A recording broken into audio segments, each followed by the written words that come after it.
Halo teman-teman, kembali lagi bersama podcast Denai. Hari ini udah bareng sama dua narasumber yang luar biasa pastinya. Ada Mbak Indah di sebelah sini dan ada Kak Rois di sebelah sana. Mungkin bisa kenalan dulu nih dari Mbak Indah, mungkin abis itu ke Kak Rois. Oke, jadi sebelumnya ya, ini Kak siapa? Kak Nida Iya, ya? aku Nida. Oke. Jadi nama aku di sini aku panggilnya aku aja ya, biar kita lebih erat nggak sih keluarga. Boleh, Mbak. Jadi nama aku itu Indah Sukmaningsih, bisa dipanggil Indah. Sekarang mahasiswa semester akhir dari Unila, Universitas Lampung. Asalnya sih dari pesisir barat, pokoknya kabupaten terujung banget dari Provinsi Lampung. Oke, udah mungkin dari Mbak Indah, biasa dipanggil Mbak Indah ya berarti Mbak? Indah, benar. Oke, mungkin bisa dari Kak Rois nih selanjutnya. Halo teman-teman, perkenalkan saya Rois Abdillah. Saya dari Lampung Timur, perbatasan sama Metro. Jadi kalau mau main tuh bukan ke Lampung Timur tapi malah ke Metro gitu. Jadi anaknya jatuhnya anak Metro. Sekarang lagi kuliah di Universitas Lampung di jurusan Teknik Pertanian. Oke, sama-sama anak Unila dua-duanya. Dan kalau dipikir-pikir nih mirip-mirip sebenarnya jurusannya, yang satu biologi, satunya teknologi pertanian gitu ya. Bener banget. Nah, hari ini kita akan coba kulik sedikit nih mengenai kuliahnya, mengenai karir selama kuliahnya, juga prestasi-prestasi apa sih yang bisa bikin Mbak Indah dan Kak Rois ini jadi sekeren ini. Nah, mungkin bisa nih Mbak dari Mbak Indah dulu ya, mungkin bisa diceritakan mengenai dulu tuh SMA-nya kan di pesisir barat nih. Sampai sejauh itu bisa kuliah di Unila, ngambil ini biologi, itu tuh gimana sih Mbak? Gimana sih gitu? kita awalnya? Iya, awalnya gitu. Jadi sebelum ngomongin nih lebih jauh kok bisa sih seorang Indah bisa sampai ke Unila. Jadi pertama pasti mimpi dong. Setiap orang tuh punya mimpi kan. Iya, benar. Aku yang orangnya di pelosok ya, kalau bisa dibilang daerah 3T satu-satunya ya nggak sih? Pesisir barat gitu. Jadi iya, kok bisa tergerak sampai ke Unila karena aku mikir aku tuh generasi muda. Pesisir barat dengan potensinya yang besar. Kalau misalnya aku sebagai salah satu generasi mudanya nggak berpikir ke depannya, terus gimana daerah aku? Itu yang pertama. Terus yang kedua, tentang mimpi, aku punya mimpi, aku pengen banget nanti the next mungkin aku jadi menteri pendidikan, atau mungkin aku jadi seorang yang bisa menjadi leader, atau mungkin juga aku bisa menjadi sosok inspirasi bagi anak-anak muda baik di daerah aku ataupun di Indonesia gitu sih. Jadi sebenarnya makna dari pendidikan dari aku sendiri itu bukan tentang gimana sih sarjana itu, gimana sih gelar itu, tapi sebenarnya pendidikan itu tentang relasi, tentang kita gimana caranya bisa membuat aksi untuk Indonesia gitu. Oke, jadi kenapa bisa sampai sejauh itu karena ternyata punya tujuan dan harapan yang besar gitu ya Mbak, untuk bikin perubahan, untuk jadi seorang leader dan contoh yang baik untuk generasi-generasi selanjutnya gitu. Nah, mungkin kalau dari Kak Rois sendiri nih, kenapa bisa milih program studi itu gitu, terus kenapa milihnya Unila gitu? Oke, jadi sebenarnya awal dulu saya masuk itu bukan SMA ya, saya SMK. Jadi saya SMK di Metro, di SMK Negeri 2 Metro, biar bangga SMK-nya. Jadi saya di SMK itu jurusan teknik pendingin. Jadi kalau dengan jurusan sekarang itu nggak ada korelasinya gitu ya Kak? Saya lulus tahun 2016. Waktu itu saya nggak langsung kuliah, saya memantaskan diri dulu 1 tahun, saya kerja di Jakarta. Oh, gap year berarti ya Kak ini? Benar. Dari itulah saya merenungi, apakah saya nanti sampai tua bakal kerja kayak gini gitu, di pabrik ada shift pagi, kadang malam, waktu istirahat itu pakai kerja. Akhirnya muter-muter berpikir terus, akhirnya udah di April waktu itu ada SBMPTN, daftarlah, alhamdulillah terima di Unila. Sebenarnya pilihan pertama itu di UNJ, Universitas di Jakarta, pendidikan elektro, biar sejurusan. Iya, benar-benar tapi teknik ya Kak. ya kodarullah terimanya di Metro, di Bandar Lampung. Oke, mungkin kalau dari ceritanya kan udah panjang ya, dari Mbak Indah yang tinggalnya jauh banget, udah katanya di pelosok lah. Terus Kak Rois juga yang memang dulunya ternyata gap year gitu ya, 1 tahun, yang ternyata keterimanya juga di pilihan kedua gitu. Nah, mungkin bisa dikasih tahu ya Kak gitu untuk teman-teman sekarang yang yang mungkin lagi bingung-bingungnya, lagi susah-susahnya kuliah. Sebenarnya kuliah tuh nggak sesusah itu atau nggak segampang itu juga gitu. Dan kalau aku tahu kan nih Mbak sama Kakak ini kan aktif organisasi gitu ya ininya gitu. Jadi mungkin bisa ceritakan juga perjalanan kuliahnya, entah mulai dari maba, terus ikut organisasi apa aja mungkin gitu. Mungkin bisa dari Kak Rois duluan. Rois dulu. Alhamdulillahnya dari awal kuliah sudah masuk organisasi sih. Jadi waktu itu emang saya tanya-tanya sama kakak tingkat organisasi, gimana sih biar jadi apa ya, mahasiswa itu yang benar-benar bermanfaat gitu. Katanya dia bilang ikut aja organisasi. Saya bingung, wah masuk kampus waktu perkenalan itu kan pasti semua organisasi masuk, wah saya bingung. Iya benar-benar show up gitu ya Kak. Iya. Ini ikut apa, ada puluhan UKM kan. Benar-benar. Ini ikut apa, akhirnya seiring berjalannya waktu ikutlah organisasi yang paling banyak pengikutnya gitu. Dari situlah nanti kemudian ikut ini, jadi setelah tahu organisasi itu nyaman, oh ikut yang ini, jadi hampir 1 tahun itu ada 3 organisasi sekaligus gitu. Jadi hari ini rapat di sini, besok rapat di sana. Itu maba ya Kak, bener, langsung itu. masuk 3 organisasi. Bener. Jadi jadwalnya itu padat. Selain jadwal kuliah, juga jadwal organisasi juga udah padat gitu. Oke. Jadi dari awal udah emang berorganisasi. Tapi sampai detik ini masih organisasi atau sudah memutuskan berhenti atau? Kalau sejak semester akhir lah udah nggak organisasi lagi, pindah ke bisnis sih. Oke, fokusnya udah beda ya Kak gitu. Nah mungkin kalau dari Mbak Indah nih soal organisasi dan pengalaman selama kuliah maba-mabanya lah gitu, baru-barunya gitu. Tentang mabanya, aku yang tadi pokoknya dari daerah yang sebenarnya mungkin nggak ada di maps ya Kak ya, yang nggak ada di maps kan. Jadi di SMA Umum kan, aku bener-bener satu-satunya pelajar dari sana yang lolos di Unila. Di antara teman-teman aku yang berpikir, enggak lah dah, kayaknya kuliah itu nggak penting deh. Enggak lah dah, mending PT aja gitu kan. Tapi setelah setahun kemudian mereka berpikir ternyata yang kata Kak tadi kan, kuliah itu penting Kak. Gitu pas maba, aku yang nggak ada kakak tingkat, yang bener-bener bahasnya aku sendiri loh di sini gitu. Jadi pertama aku coba dulu nih, sebenarnya UKM apa sih yang shock sama aku? Sebenarnya semua UKM tuh bagus, tapi tergantung gimana dari kitanya. Nah karena aku sukanya karya tulis, tapi aku nggak ninggalin sih Kak yang namanya agama, karena menurut aku sejauh-jauhnya kita nggak boleh lepas sama agama. Iya benar gitu banget kan. yang pertama. Jadi yang pertama aku ikut Rohis itu dulu pas maba. Terus kedua aku ikut yang menurut aku fashion aku. Contohnya nih, sebenarnya di sini aku nggak mau menjual nama organisasi ya, karena menurut aku semua organisasi bagus. Nah tapi dulu aku pas maba tuh nyoba hima kan, iya it's okay gitu kan, biologi. Terus karena aku sukanya karya tulis ilmiah, jadi aku masuk UKM penelitian sama UKM saintek. Jadi saintek itu tentang esai, UKM penelitian itu tentang LKTI, PEPAD dan lain-lain gitu kan. Nah jadi menurut aku buat teman-teman kalau misalnya nanti masuk Unila, enggak harus Unila sih, pokoknya semua universitas cari lingkungan terbaik. Karena di situ yang nantinya bakal bawa kalian kemana. Dan dari maba kalian bisa nentuin pilihan nih, gua gitu kan, gua atau kita atau aku, bahasanya kita bakal dibawa kemana. Ataukah kita akan menjadi mahasiswa yang biasa-biasa aja, atau menjadi mahasiswa yang luar biasa, mahasiswa yang berdampak gitu Kak. Oke, berarti kalau dilihat dari sejarah pengalaman organisasinya, cerita organisasinya memang yang Kak Rois dari semester 1 udah nyoba banyak organisasi, Mbak Indah juga yang ngikutin organisasi sesama passionnya gitu kan, berarti memang ternyata organisasi itu punya pengaruh yang baik gitu ya. Tentang kuliah, tentang mungkin kepribadian kitanya gitu. Nah terus menginjak semakin banyaknya semester nih kan Kak, pasti mungkin aku sempat cari tahu juga nih, sempat searching mengenai Mbak Indah dan Kak Rois gitu ya. Kalau Mbak Indah ini ternyata dapat beasiswa sekaligus banyak gitu, maksudnya banyak beasiswa yang ternyata Mbak Indah dapatkan. Juga di Kak Rois ternyata sampai bisa jadi seorang duta petani milenial gitu kan, yang mungkin itu bisa coba diceritakan atau mungkin bisa coba diungkapkan gitu ya, gimana sih bisa dapat 3 beasiswa sekaligus, bisa tiba-tiba jadi duta milenial yang berada di bawah naungannya pemerintah kalau nggak salah atau menteri itu. Nah itu coba mungkin bisa diceritakan Mbak Indah ini. Iya. Jadi kalau misalnya tentang beasiswa, sebenarnya aku masuk Unil kan lewat PMPAP.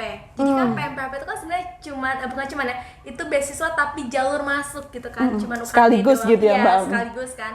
Nah di sini aku berpikir boleh nggak sih? Ternyata boleh, kata Pak Dekanat, boleh aja ndah katanya, coba apply lagi beasiswa yang lain. Kan di sini kamu jalur tapi sekaligus beasiswa gitu kan. Nah jadi dari itu di situ aku ngeliat beasiswa Ethos ID Scholarship kan yang barusan pengumuman sih hari ini Kak. Nah, jadi di sini sebenarnya jadi aku PMPAP terus beasiswa Ethos ID, di sini aku dibina. Selain UKT juga aku juga dapat uang saku. Sebenarnya yang ngebuat aku sampai sekarang tuh dari lingkungan aku juga itu dari Ethos. Kayaknya sih ya, kalau misalnya aku nggak dari Ethos, aku nggak sampai sekarang gitu. Terus yang ketiga, terus aku coba lagi data print itu per gelombang gitu Kak. Sebenarnya bukan award gitu kan, bukan awardee gitu kan, tapi reward. Sekali kita dapat sejuta gitu, sejuta aja.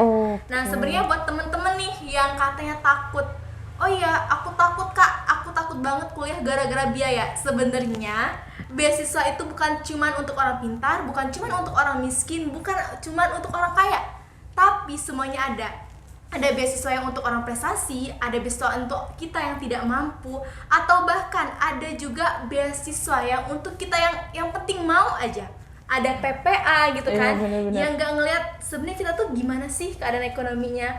Jadi buat teman-teman yang masih ada alasan, aku nggak bisa kuliah karena nggak ada dana, aku nggak bisa kuliah karena nggak sepinter kakak gitu iya, kan. benar-benar. Atau takut karena orang tuanya nggak bisa membiayai gitu ya Mbak. Atau orang tua kita, ya kita punya orang tua itu kan orang tua kita, tapi kita arahin Pak Bu, sebenarnya kuliah itu gratis ketika kita mau gitu. Betul. Oke, berarti dari 3 beasiswa itu ya Mbak gitu, jadi memang ternyata bisa sangat mempengaruhi juga dari kepribadian Mbaknya juga, jadi terus bisa membuktikan gitu mungkin sama lingkungan Mbak yang ada di rumah gitu ya, bahwa ternyata memang dari pilihan kita menuju kuliah tuh ternyata nggak menghambat dan tidak juga jadi mengecilkan diri kita. Dan apa ya, karena mungkin tadi Mbak kan beda sendiri nih sama teman-teman Mbak gitu ya, karena kuliah sendiri gitu dan teman-temannya udah pada kerja gitu, tapi tetap bisa bikin bangga orang tua pertama, terus bisa nunjukin juga kalau ya kita nih bisa loh ternyata untuk sampai di titik ini, bisa kuliah dengan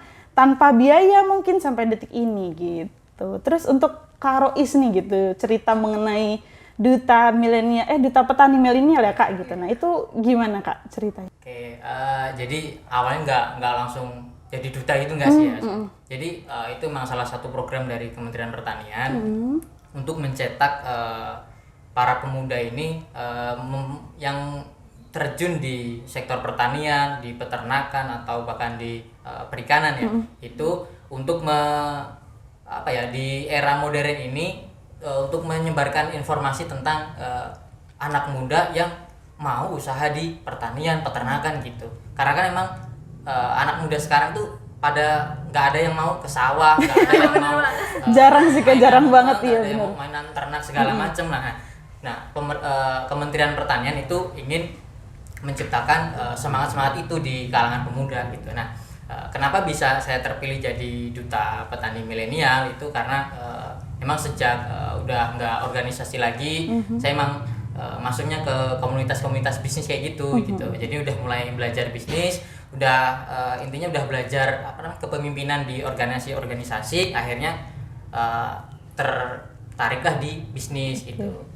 Nah, bisnis yang saya pilih yaitu bisnis di peternakan sama di pertanian. Nah, dari bisnis itulah saya bisa diangkat, dikukuhkan sama Pak Presiden waktu itu sebagai duta petani milenial. Harapannya semangat saya di pertanian atau di peternakan ini nanti bisa saya sebarluaskan ke pemuda-pemuda lain gitu, biar banyak anak milenial yang mau bertani gitu. Iya benar-benar banget. Karena udah jarang sekarang anak muda mau bertani. Nah tapi kalau dari prosesnya itu memang langsung terpilih kah atau ada seleksinya kah atau seperti apa? Mungkin teman-teman yang nonton jadi kepo nih Kak mengenai apa sih sebenarnya itu gimana gitu caranya? Jadi emang ada tahapannya gitu. Jadi emang diseleksi waktu itu ada sekitar 1 bulan lebih lah proses seleksinya. Jadi dari Indonesia ini emang ada banyak. Ada ribuan lah. Kalau di Lampung sendiri ada sekitar 70 kalau nggak salah. Di masing-masing kabupaten ada, termasuk di pesisir barat juga ada. Gitu. Jadi itu ngirim ini ya Kak, atau mungkin kayak ngirim apa gitu, bikin proposal kah, atau mungkin ada tes-tesnya atau seperti apa? Yang paling dilihat pertama adalah itu bisnisnya. Jadi udah berapa lama usahanya, berapa omsetnya, berapa pegawainya, berapa luas dampak sosialnya kayak gitu. Itu yang jadi pertimbangan utama lah sama pihak kementerian itu sih. Berarti memang sebelumnya punya program atau pekerjaan itu dulu gitu ya Kak, baru bisa sampai di titik itu tadi. Oke, nah mungkin bahas lagi nih ya Kak, mengenai prestasi lagi nih saking banyaknya. Nah kalau misalkan dilihat-lihat nih kan prestasi dari Mbak Indah sendiri banyak gitu ya, terus dari Kak Rois juga ya pasti banyak deh yang tahu gitu ya prestasi-prestasi yang mungkin sudah Mbak dan Kakak hasilkan gitu dah. Kalau untuk di kuliah sendiri nih, kan biologi ini nggak mudah ya Mbak. Maksudnya tipikal bukan yang gampang-gampang main-main gak masuk terus bisa lulus gitu kan, enggak. Terus mungkin teknologi pertanian juga kan teknik pertanian juga kan nggak semudah itu ya Kak gitu kalau dilihat gitu. Nah, mungkin gimana sih bisa jadi sukses ini gitu ya? Menyeimbangkan antara bisa fokus kuliahnya juga, bisa dapat beasiswa juga, bisa dapat duta milenial itu tadi gitu. Nah itu gimana sih Mbak gitu? Mungkin dari Mbak Indah dulu. Ya. Jadi sebenarnya sebelum kita masuk kuliah kita kan pasti ada visi, misi dan tujuan kan. Pasti. Jadi dari awal itu aku berpikir pokoknya kalau misalnya Indah kuliah aku harus nyimbangin, jangan cuma ngejar IPK. Oke. Karena ketika kita ngejar IPK sama aja kita kayak sama aja kayak kita orang biasa aja gitu kan. Jadi gimana caranya kuliah itu cuma 4 tahun minimal, maksudnya optimal 4 tahun kan. Iya, benar. Gimana caranya aku jadi mahasiswa yang enggak biasa-biasa aja. Oke, gitu. Jadi memang mindset dari awalnya udah itu bener-bener mindset dari awal gitu kan. Jadi gimana caranya aku harus nyimbangin IPK oke, bisnis oke, organisasi oke, prestasi oke. Gimana caranya 4 ini bisa kan? Karena apa? Karena menurut aku ketika kita IPK ngejar IPK doang, semua anak SMA juga bisa ngejar nilai. Ya kan? Bener-bener. Ketika kita cuman organisasi aja, anak SMA juga bisa gitu. Ikut ekskul yang banyak gitu ya Mbak. Ekskul yang banyak, OSIS dan lain-lain kan. Jadi gimana caranya IPK oke, organisasi oke, prestasi oke, tapi kontribusi ke masyarakat juga oke gitu kan. Karena apa? Kan kalau lomba kan kita cuma tertulis di paper gitu, tertulis di kertas, di submit aja bener. Gitu. Nilai juga cuma ada di apa sih siakan menilai nggak sih? Nah gimana caranya berdampak di masyarakat? Makanya Indah nyimbangin keempat ini kan. Terus makanya Indah, jadi sebenarnya Indah tuh kalau misalnya ada apa-apa tuh lihat timeline Kak. Misalnya kalau kuliah kan terjalan nih tiap hari kan. Iya benar. IPK tuh dikejar. Kalau ada lomba lihat timelinenya gimana caranya nggak bentrokan sama yang lain. Satu. Ini jadi tips and tricks juga nih buat teman-teman kalau. Sebenarnya ya guys, organisasi sama lomba dan IPK tuh nggak bisa disatuin. Bahasanya gini, aku nggak bisa lo ngomong, misal kakak nih sebagai koordinator ya, misal aku ngomong maaf sih Kak Indah nggak bisa ikut karena Indah ada lomba, nggak bisa. Atau ketika aku lomba, aku ngomong maaf Pak dosen, Indah nggak bisa ikut lomba karena Indah ada rapat organisasi, itu nggak bisa. Jadi emang beda gitu ya Mbak. Jadi mereka bertiga itu nggak bisa disatuin tapi bisa sejalan, ya kan? Kalau misalnya yang kayak gitu udah biasa, jadilah yang luar biasa yang bisa nyimbangin semuanya gitu. Dan jangan lupa kita berkontribusi di masyarakat. Makanya Indah di sini selain lomba, misalnya Indah kan ikut lomba nasional internasional gitu kan. Aku pikiran kok cuman di paper aja sih lombanya. Kalau PIMNAS kemarin kan 2020 kan Indah ikut PIMNAS kan. Itu ya it's okay itu karena Kemendikbud, dan juga Indah ikut KBKM itu kan udah ke masyarakat. Tapi lomba-lomba yang cuma di paper ini mau diapain gitu, mau dikemanain gitu ya Mbak.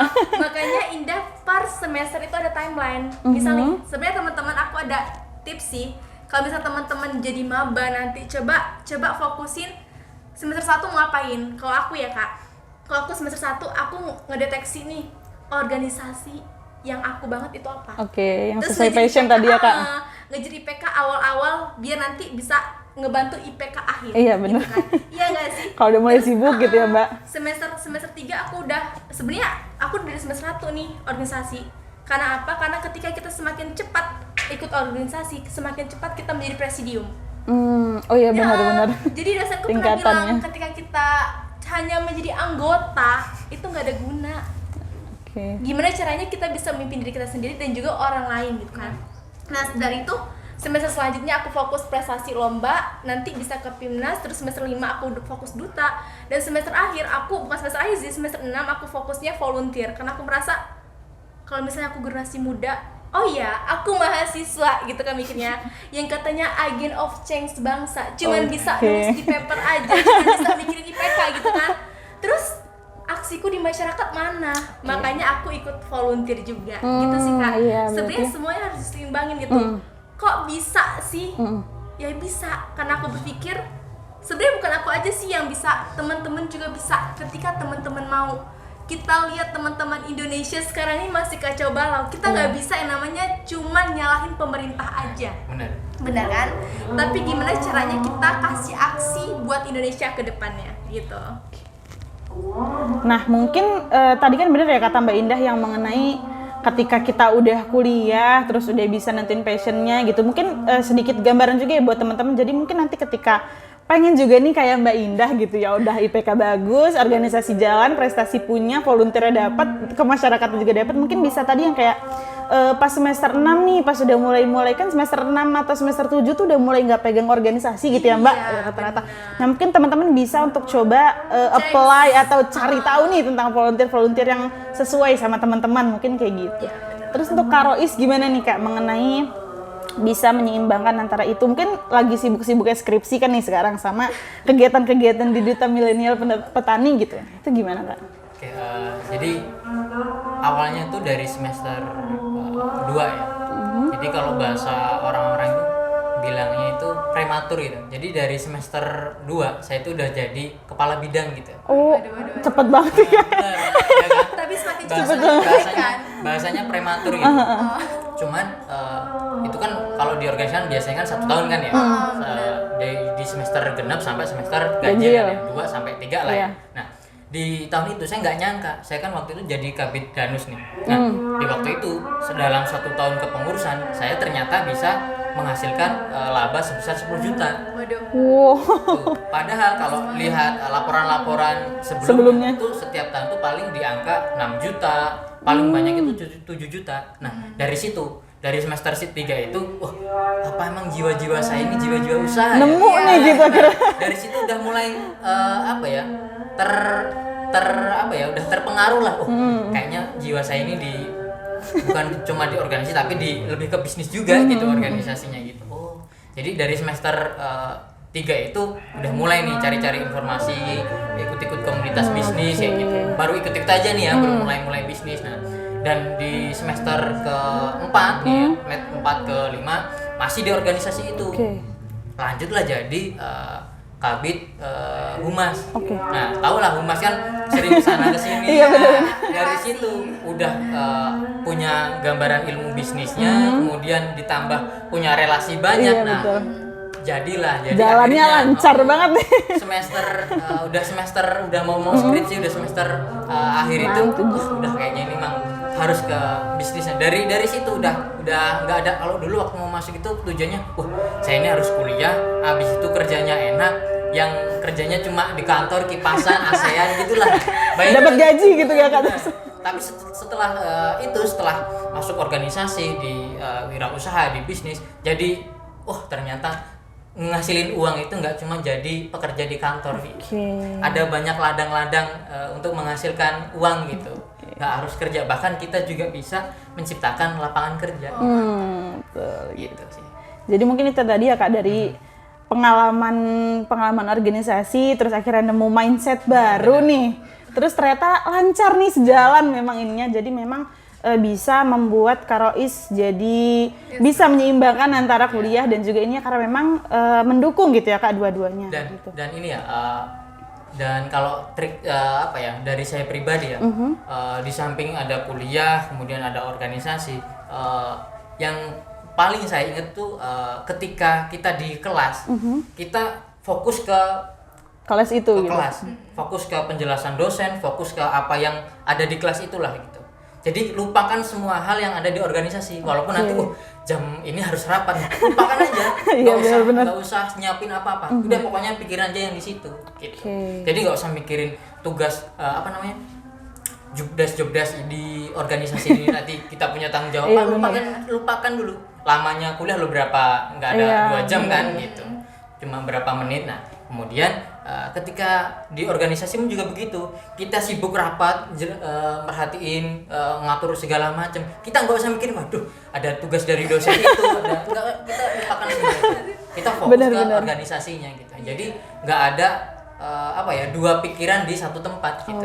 Kalau kita di satu tempat di kelas nih, kita dengerin dosen, kemudian masih mikir nanti untuk rapat, untuk acara ini kita pikirin juga, gitu? malah nggak ada yang masuk di situ. Jadi nggak ada manfaatnya kayak gitu ya? Nah iya, di satu tempat mikirin itu aja, nggak usah mikirin yang lain gitu. Gitu sih. Jadi kuncinya itu teman-teman, untuk fokus, untuk udah kerjain apa yang ada di depan mata nih. Nah itu nggak usah pikirin yang lain. Mungkin jadi banyak ya dapat insight baru juga dari Mbak Indah dan Kak Rois gitu. Mungkin sedikit closing statement nih Kak, mungkin untuk teman-teman yang lagi nonton ini, untuk teman-teman yang lagi coba survive juga nih, entah dia maba, entah dia mungkin di pertengahan yang lagi sibuk-sibuknya organisasi kuliah, atau mungkin juga di mahasiswa-mahasiswa akhir yang udah mulai mikirin gimana skripsi selesai, tapi gimana juga udah bisa ngasilin duit sendiri gitu. Mungkin dari Kak Rois dulu. Oke, closing statement ya. Iya. Jadi kita jurusan apapun, kita mahasiswa apapun, kita fokus pada cita-cita awal kita masuk kuliah gitu. Jadi apapun yang kita mau, apapun yang kita ingin capai, kita kerjakan semuanya itu di kampus. Kita bangun semuanya itu di kampus ketika menjadi mahasiswa. Jadi ketika nanti lulus kuliah, kita selesai dari kampus, semuanya udah tertata di depan mata. Itu sih. Dimulai membangun pondasi pelan-pelan semasa kuliah, ketika udah mulai akhir-akhir tuh udah mulai tertata nih bangunan, udah yang tinggal masuk deh gitu ya. Udah megah. Iya benar, udah siap gitu. Oke, mungkin kalau dari Mbak Indah nih. Oke ya. Pokoknya buat semua generasi muda Indonesia ya, di seluruh Indonesia, termasuk aku sendiri sih. Jadi setiap orang emang punya mimpi, tapi tidak semua orang bisa memperjuangkannya. Kalau misalnya kita ataupun kamu atau kalian semua punya mimpi, please give 100%, jangan angka lainnya. Apalagi angka di bawah 99%. Ya, because nothing good is going to come if you quit. Nggak ada hal luar biasa yang bakal datang jika kamu berhenti.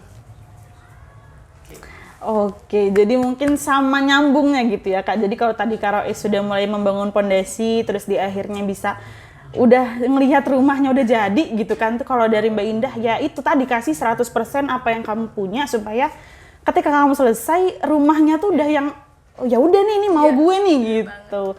Jadi mungkin podcast kita hari ini gitu ya, semangat banget rasanya bisa dapat insight-insight baru dari Mbak Indah yang luar biasa, dari Kak Rois yang udah bermasyarakatnya juga luar biasa gitu. Mungkin bisa teman-teman ambil insight-insight baru, juga pengalaman-pengalaman yang bisa teman-teman jadiin contoh ketika kuliah nanti gitu. Nah oke teman-teman, kita cukupkan dulu nih podcast kita hari ini. Mungkin selanjutnya di podcast-podcast selanjutnya kita akan coba bahas mengenai masalah-masalah yang lain, atau apa nih yang mau teman-teman bahas di podcast selanjutnya. Oke, kalau gitu terima kasih teman-teman yang sudah nonton ataupun sudah nyimak dari tadi podcast ini. Semoga bisa memberikan manfaat dan juga memberikan insight baru untuk teman-teman semua. Terima kasih, sampai jumpa kembali.